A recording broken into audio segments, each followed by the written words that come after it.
कि काश मैं दिन के 10 घंटे 12 घंटे 14 घंटे पढ़ पाता। और प्रिया कैसी हो, घर में कैसे हैं, बाबू ने खाना खाया, चाची कैसी हैं, मामा कैसे हैं। इसमें तुम्हारा एक सबसे खतरनाक दुश्मन भी आएगा और ये लड़ाई उस वर्जन से है मेरे भाई जो हर दिन ये कहता है कि थोड़ी देर बाद पढ़ लूंगा। क्योंकि एक रील में देखा था, एक आईएएस ने कहा था कि यहाँ 6 घंटे पढ़ो लेकिन ईमानदारी से पढ़ो, सिलेक्शन होगा। और स्टूडेंट्स का मैंने देखा है बिजली बिल बचाने के चक्कर में भाई साहब सबसे कम वाट वाला बल्ब लगाएंगे। अबे गधा आदमी।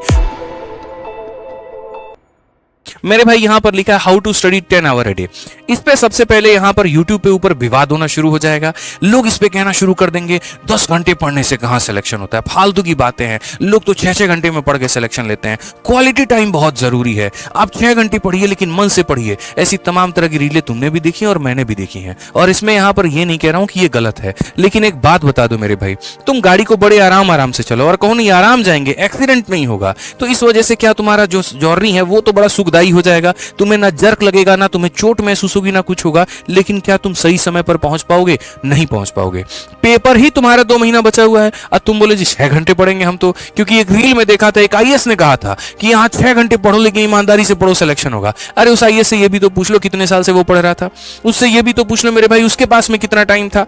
ये बहुत मायने रखता है। आपके पास पेपर के 2 महीने बचे हुए हैं, 3 महीने बचे हुए हैं और वैसे में आप ऐसे थीसिस को झाड़ेंगे ना तो ये बिल्कुल भी काम नहीं करेगा। सिलेबस अपरंपार है, पढ़ना बहुत ज्यादा है तो घंटे बढ़ाने पड़ेंगे और वो घंटे ऐसे बढ़ाने पड़ेंगे कि अंत का 2 महीना ही डिसाइड करेगा कि आपका क्या होगा और क्या नहीं होगा। और इसमें इस 10 घंटे को पढ़ने के लिए अपने आप को मजबूर कैसे करें, हम वो टेक्निक आपसे मेरे भाई यहां पर शेयर करेंगे। ठीक है, तो सबसे पहले यहां पर शुरुआत करते हैं कि यहां पर कभी भी मतलब मैं आपसे अगर बात करूं तो हर स्टूडेंट ने कभी ना कभी ये जरूर सोचा होगा कि काश मैं दिन में 10 घंटे पढ़ पाता। देखो भाई मतलब मैं अभी आपको पूरा टेक्निक अभी शेयर करने वाला हूं, तो अगले 2 से 5 मिनट तक मेरी बातों को बहुत ध्यान से सुनना, कमेंट पर फोकस मत करना। मेरे भाई दिल से एक बात रिक्वेस्ट है, जब मैं पूरा अपना खत्म कर लूंगा तब उसके बाद में तुम कमेंट करना, क्योंकि मैं चाहता हूं अभी कि तुम मेरे साथ जुड़ो। अगर ये एप्लीकेशन होता और कमेंट बंद करने का ऑप्शन होता तो मैं कमेंट बंद कर देता, इसलिए क्योंकि तुम मेरे शब्दों से कनेक्ट कर पाओ। ये शायद ये 5 मिनट तुम्हारी जिंदगी बदलने में बहुत जो है मदद कर सकती है। तो 5 मिनट मेरी बातों को बहुत ध्यान से सुनना।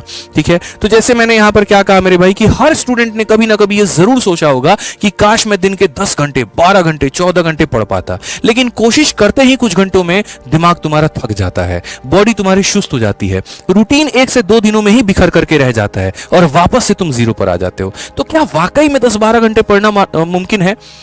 पॉसिबल लगता है। लोग कहते हैं यार पढ़ सकते हैं, क्या पॉसिबल है? मेरे भाई नहीं है। लेकिन ये उनके लिए नहीं है जो सही टेक्निक नहीं जानते हैं, और ये उनके लिए हाँ है जिनको इसका सिस्टम, इनका तरीका पता है।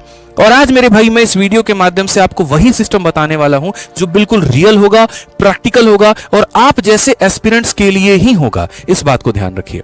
तो सिस्टम को समझने के लिए सबसे पहली बात क्या करना है मेरे भाई, 10 घंटे का मतलब ये नहीं है कि मेरे भाई बिना हिले डुले एक ही जगह पर चिपक करके बैठे रहे, एकदम मूर्ति बन जाए। सर ने कहा 10 घंटे नहीं, एकदम हाईली मोटिवेटेड है, 10 घंटे तो पढ़ना ही पढ़ना है, पढ़ना ही पढ़ना है, कसम खा ले रहे हैं, गरिया रहे हैं अपने आप को। ये तरीका नहीं है एक जगह बैठ गए और कसम खा लिए, बिल्कुल भी नहीं। इसका मतलब यह है कि तुम्हें पूरे दिन में छोटे बड़े टुकड़े को मिला करके 9 से 10 घंटे की इफेक्टिव पढ़ाई करनी है।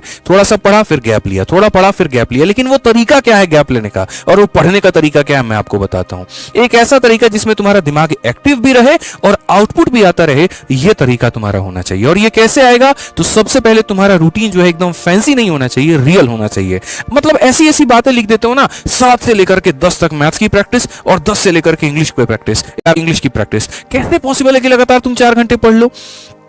और उसमें भी अगर गलती से मेरे भाई यहां पर 9:30 में तुम्हारा मन हो गया उठने का, तुम अपने आप को गरियाना शुरू करते हो, नहीं 10 बजे लिखा हुआ है तो हम 10 बजे ही उठेंगे। ये एकदम फैंसी बातें हैं, रियल बिल्कुल भी नहीं है, वास्तविकता से इसका कोई संबंध नहीं है मेरे भाई। तो रूटीन ऐसा बनाओ जो फैंसी नहीं होना चाहिए, रियल होना चाहिए, जिसको तुम फॉलो कर पाओ।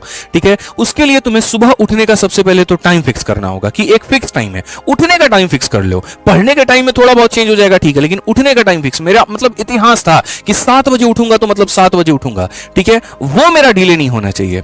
उठते ही यहां पर दिन की सबसे पहले शुरुआत एक स्टडी मतलब हल्के सब्जेक्ट के साथ में शुरू करो, जैसे कि तुम्हारा करंट अफेयर हो गया या वोकैबुलरी हो गया। क्योंकि सुबह चाहे तुम YouTube खोल लो, एप्लीकेशन खोल लो, कुछ भी खोल लो मेरे भाई, दुनिया जहान में कहीं पर भी खाली यही चीज चल रहा होता है। लोग या तो करंट अफेयर पढ़ा रहे होते हैं या वोकैब पढ़ा रहे होते हैं। आपको किसी की वीडियो देखनी है तो आप देख लो, और नहीं देखना तो खुद की वोकैबुलरी पढ़ो। मैं जैसे 7 बजे तक उठ जाता था, 7:30 तक मैं फ्रेश हो जाऊंगा और 7:30 के बाद में एक वोकैबुलरी की अपनी शीट लूंगा और छत पर चला जाऊंगा और टहल टहल के टहल के पढ़ता रहूंगा। इससे क्या होता था, मुझे नींद नहीं आती थी, क्योंकि सुबह एकदम आलस भरा हुआ है, रात के 2 बजे 3 बजे सोए हैं तो नींद आ रही है। अगर मैं कमरे में पढ़ता तो नींद आता, जाकर के टेबल में पढ़ता और सनलाइट नहीं मिलता मेरे भाई लाइब्रेरी के अंदर तो मुझे नींद आता। मैं छत में चला गया, रूम में टहल करके पढ़ने लगा कि बस कुछ भी हो जाए गनी भाई सोना नहीं है। समझ में आ गया बात यहाँ पे? तो वही तरीका आपको अपनाना है कि मॉर्निंग में कोई एक चीज से आप पढ़ना शुरू करिए और आप बेहतर उस पर आ जाइए। रूटीन वही होता है ना मेरे भाई जो थोड़ा बोरिंग लगे। सच बता रहा हूं मैं आपको, बोलोगे कैसा मास्टर है बोरिंग लगने वाले रूटीन को बेहतर बता रहा है। क्यों बता रहा हूं मैं आपको, समझो।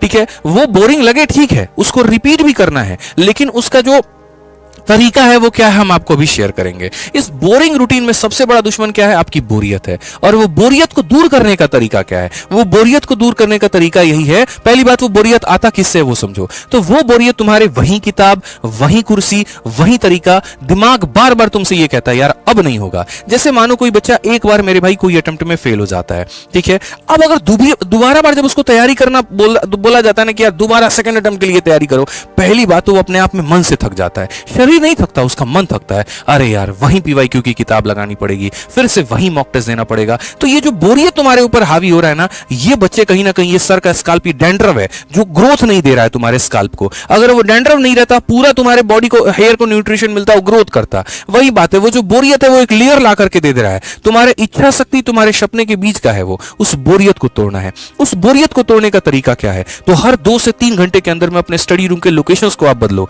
कभी आप टेरेस पे चले जाओ, कभी आप रूम में चले जाओ, कभी आप लाइब्रेरी में चले जाओ। मतलब माइंड को तुम नया सिग्नल देते रहो, और जब माइंड को नया सिग्नल मिलता है तो वो फिर से अलर्ट हो जाता है। जैसे मैं अगर अपनी 12th की बात बताऊं, आप बिलीव नहीं करोगे, दोपहर के समय 12 बजे धूप होता था, ठीक है, ठंडी की बात मैं बता रहा हूं। चट्टी का जो बोरा होता है ना, जिसमें चावल कस के आता है, या यूरिया वाला जो बोरा होता है, धुलवा लिए थे और सुखा दिए थे, उसको लेके चुपचाप चले जाएंगे। केमिस्ट्री का उस समय यहाँ पर किताब आता था, बड़ा मोटा सा था, हमको याद भी नहीं है, फिजिक्स एसएल अरोरा का किताब था। आज जा करके छत पर चुपचाप यहाँ टंकी का जो छाया जहां मिलता था वहां बैठ जाएंगे। मम्मी कभी आ गई तो स्वेटर अपना बुनते रहेगी, हम बैठ करके चुपचाप अपना पढ़ते रहेंगे। और पढ़ने में भी हम जोर जोर से बोल के पढ़ते रहेंगे कि मेरे आवाज मेरे दिमाग तक जाए, मेरे कान तक जाए, और वो अलर्ट हो, वो सोए नहीं। यहाँ पे कई बार खुद से बोलना पड़ता है। आप अगर देखो यहाँ पर 3 इडियट में भी क्या बताया गया, ऐसे बोलते रहे यहाँ पर आलिस बेल। जब पता है मन में भी तो बोल सकते हैं आलिस बेल, बट ऐसे बोल के ठोकने का सीना का क्या मतलब है कि वो दिमाग एक्टिव होता है। ये एक ऐसी चीज है ना, साइंटिफिक चीज है जो तुम नहीं समझ पाते हो, लेकिन ऐसा करना बहुत जरूरी है। ये तुम्हें अंदर से जगाए रखता है। और सिर्फ जगह ही मत बदलो मेरे भाई, तरीका भी बदलने की आवश्यकता है। हर बार किताब खोल करके मैंने कहा ना कि पढ़ने की जरूरत नहीं है मेरे भाई। कई बार आपने थ्योरी पढ़ी, तुरंत उसके ऊपर में क्वेश्चन लगा लिया, थोड़ा सा मन बोरियत हुआ, एप्लीकेशन पर रील देखने से बेहतर कि कोई कंपनी की मेरे भाई मॉक टेस्ट आपने लगा ली, सेक्शनल टेस्ट लगा दिया। टेलीग्राम पर काफी सारे टेलीग्राम ग्रुप चल रहे हैं, उसमें से ज्वाइन करके किसी के सेक्शनल क्विज दे दिए। कभी अपने आप को अप्रिशिएट कर लिया अगर नंबर 1 पर पोजीशन आ रहा है तो, और अगर मानो कमी आई तो तुरंत उसको वहां पर सुधार लिया। कभी खुद को समझा के तो देखो, अगर कोई कंसेप्ट तुमने पढ़ी तुमको नहीं आया, जैसे मैं आपको बता रहा हूं करंट अफेयर इतना मिश्रा जी मुश्किल होता था मेरे लिए। मैं आपको बता रहा हूं, करंट अफेयर मेरा अजय नाम का रूममेट था, मैं उसको बिठाता था, अजय भाई मैं तुम्हें पूरा जनवरी का करंट अफेयर पढ़ाऊंगा। बंदा खुश हो गया, और मैं वो शीट निकाल करके, मैं अलग अलग प्लेटफॉर्म से, अलग अलग जो है वेबसाइट से निकाल करके मैं उसको प्रिंट आउट करके मैं अजय को डिक्टेट करता था, मैं उसको बोलता था, अजय सुनता था। दोनों के फायदे, उसको जिस्ट मिल गया मेरे माध्यम से, और मेरे को वो चीज याद हो गई।